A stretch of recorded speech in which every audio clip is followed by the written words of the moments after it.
Ang susunod na programa ay rated PG. Ito ay nangangailangan ng patnubay at gabay ng magulang para sa mga batang manonood.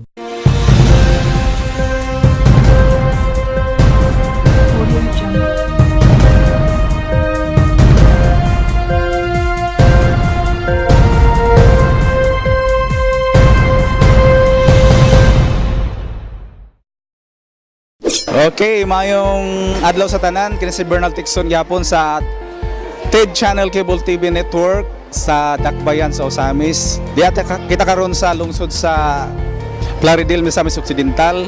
Then ato ang tambungan ang ilang ipigayon nga recital. Ikatulo nga, third recital ma'am, third year sa ilahang special program for in the arts, no? Oo. Ako unang introduce nyo ang kuhan kanang coordinator sa Luok National High School sa lang SPA, si Ma'am Girlie May Pudulig. Ma'am, good afternoon. Kita ta karon sa TED Channel. Good afternoon. We're very much happy nga naa ang TED Channel nga naghatag og higayon para sa amo ang recital. So, in behalf of the Luok National High School teachers, we are very much honored and grateful sa ato ano. And then I have here with me my colleagues in the special program in the arts. Let's have Ma'am Eve Tercera, our creative writing teacher. Ma'am Iris Amor Duhay Longsod, the theater arts teacher.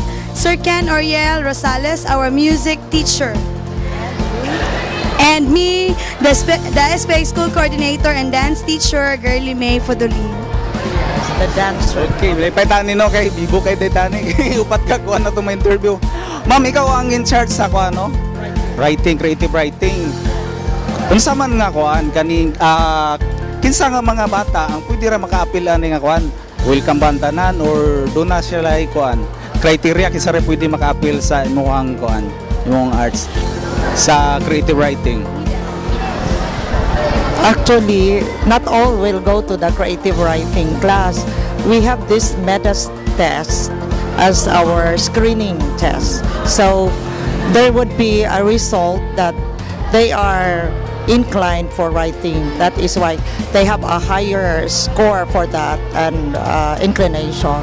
They belong to us. Actually, at the start, we also have this general screening. Another requirement sa nila is the 85% nga grado and above.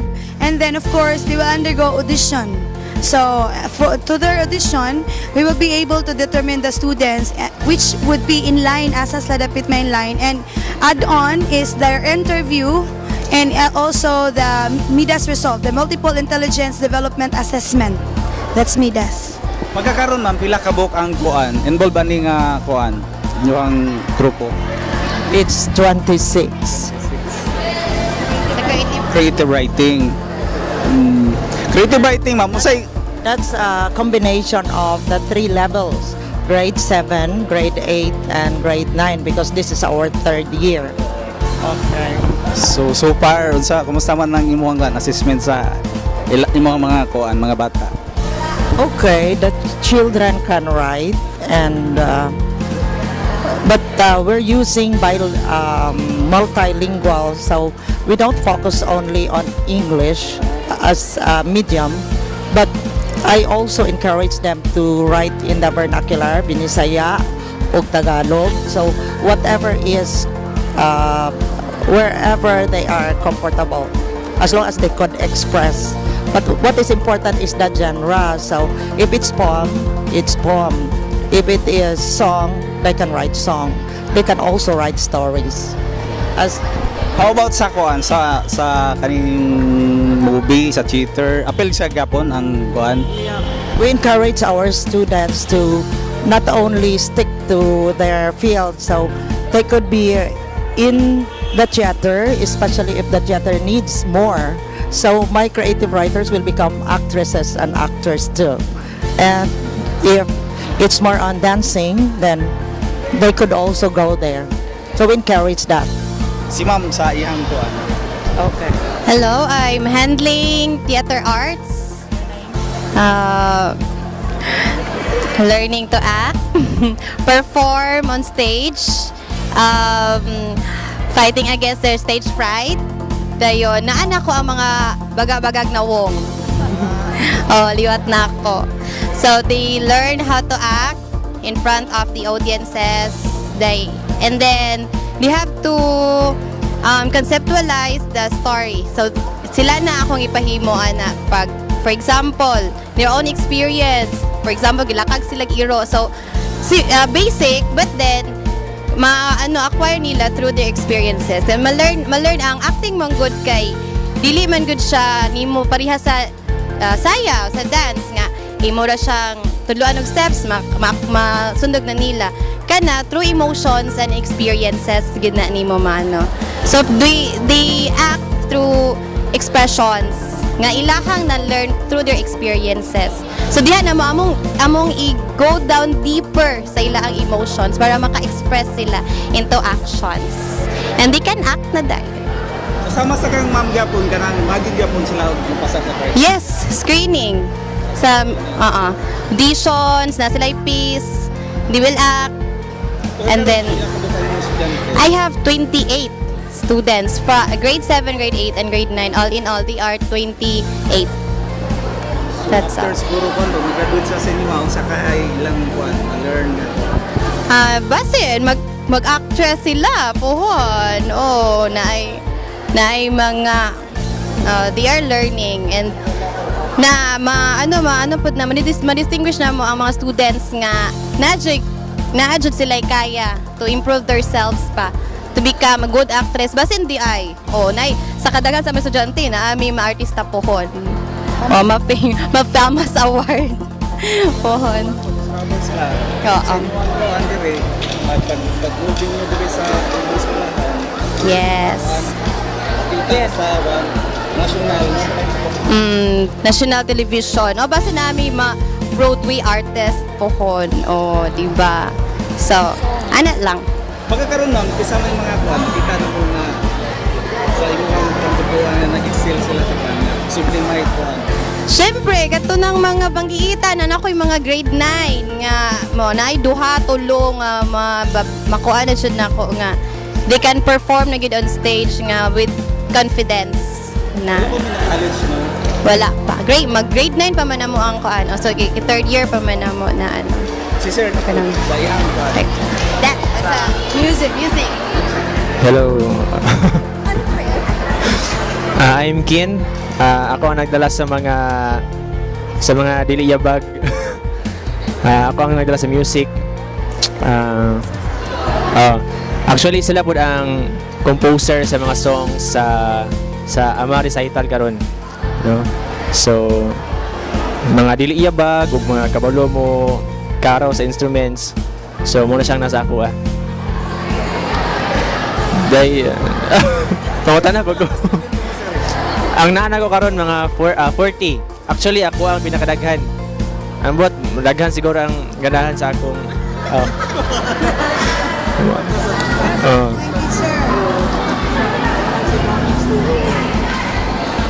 So, bigan sa mga Sir, first year. grade 7 to grade 9 pa lang na siya.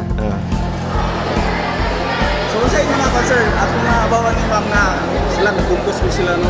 Sa ilang. Mga composer na gyud, mga bata composer sa na actually nagplano mi puhon nga himog album. No, mag-publish no. Kung kay sa kuan sa TED channel, amog yung gi-promote ang local talents bitaw panalitan. Doon namin kanang 100% local music, kato mga video, mga MTV sa local, among i-play sa mong channel para matabangan ng mga local artist. Posible kung kuan daghan mo mga kanta atong tabangan nga maka-produce ta og video sa mga kanta, ato siyang i-promote. Ani nga mo ang ika second year nga recital nga ang among mga musician, among mga singer sa music, sila ang nag-compose sa among recital nga mga songs nga among gi-introduced. So at the same time kani pud siya nga recital, dili lang ni siya in evaluation sa performances sa among mga bata, product sa ilang mga nakatunan, but this is also an encouragement sa katong mga muabutay pa namo ang mga grade 7. So isa sad ni siya sa among ang advertisement, a campaign, that's it. And at the same time, it could also be a fundraising in our special program in the arts. Yes, because to be honest, ang among SPA is nag-start jud mi nga we are nothing. Walang-wala talaga. But because of the help of the parents, the local government unit, the provincial officials, dako kay sila katabangan nalambo ang amo ang SPA. So we had equipments, we had able to produce equipments and gadgets that could be able to use in our presentation, not just in the municipality but also in the division and in the other sa pa maabot pa namo nga mga events. And then kani pud ang among recital, sir, is we are not focusing on the contemporary but we are more focusing and kanang among gi-ignite ang local, because we appreciate on the culturally rooted nga mga histories and issues concerns in the communities.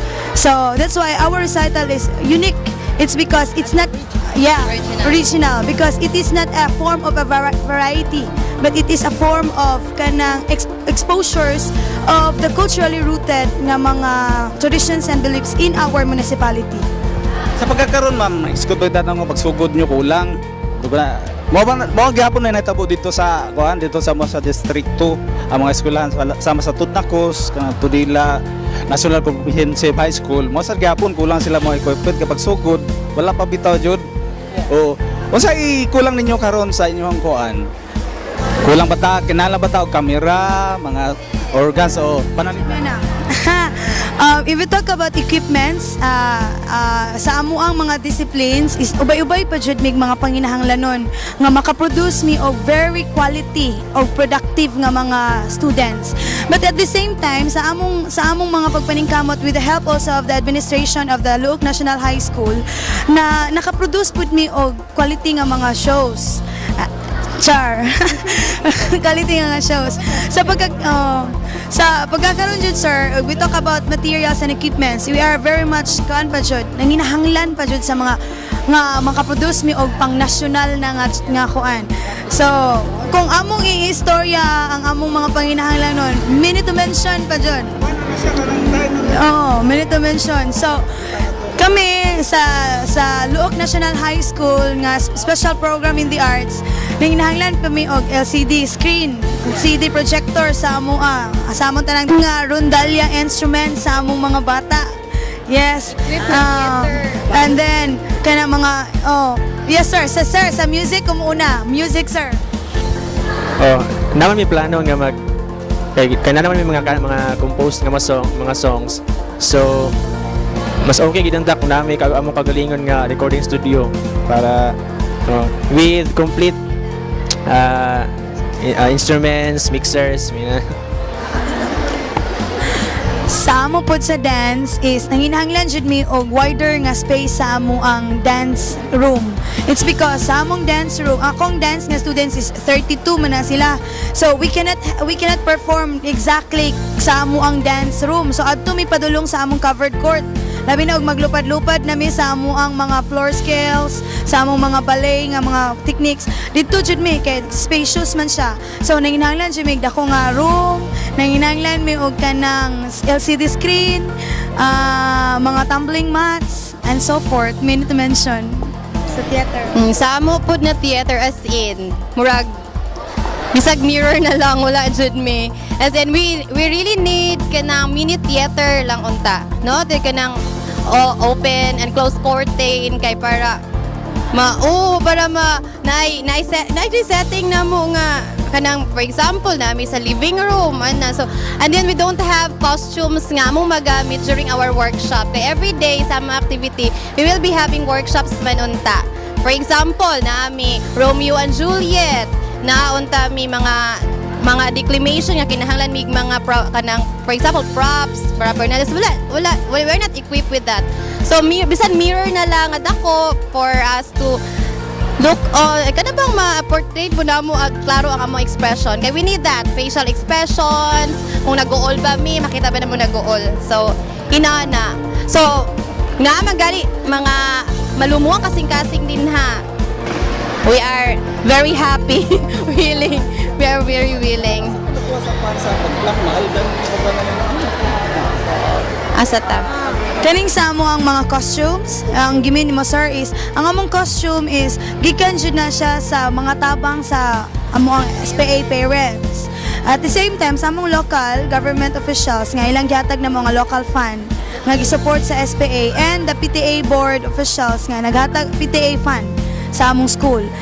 Last year, we were able to gather instruments and other materials because naami program last year nga caroling. But we were not able to realize that this year because of the number of activity and Pasongko Festival nga anniversary. Pasongko anniversary sa atong province. Mao tong wala na mo na-realize. Creative writing. Okay, what I need is an LCD projector for me to really explore the examples and a complete set of the books for creative writing, like the literary. Yes, that includes printer and laptops, computers, and yes, camera. Because part of the creative writing curriculum will be the research, and we will be going out of the campus as we go to the higher level. That would start, in fact, 0.6% girly. The grades for 0.6% is yes. 3 units. That's 3 units. So we are in a quandary as to how to address that, especially with us having 3 curriculum. So that would be hard. So maybe more teachers, more experts, more specialists, and more materials. God willing. Okay, para sa atong mga televiewers, siguro karon ang tanaw na to sa TED channel, atong kano what to expect sa inyong presentation karon. Oo. God help us. We are you are expecting to witness a very, very unique, original, and amazing. Just watch and see. You will be surprised, and maybe maka-venture mo og another experience sa recital kay amua jud ni tanan. Wala jud dili ni kinawat, dili amua ra gyud ni nga concept. Amo ang brain sa concept. Amo ang brain sa tanan. So, I hope that they will enjoy, of course, the show. Okay, to all televiewers of the TED channel, we would like to invite you sa amuang recital 2016 entitled Mohon. This recital is really a culturally rooted recital in which we would like to sa tawagan ni kaning among ipasundayag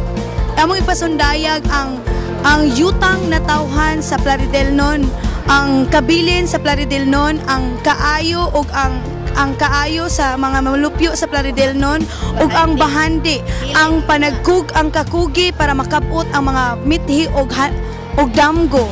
So kana siya makarelate ang tanan. So please come and see.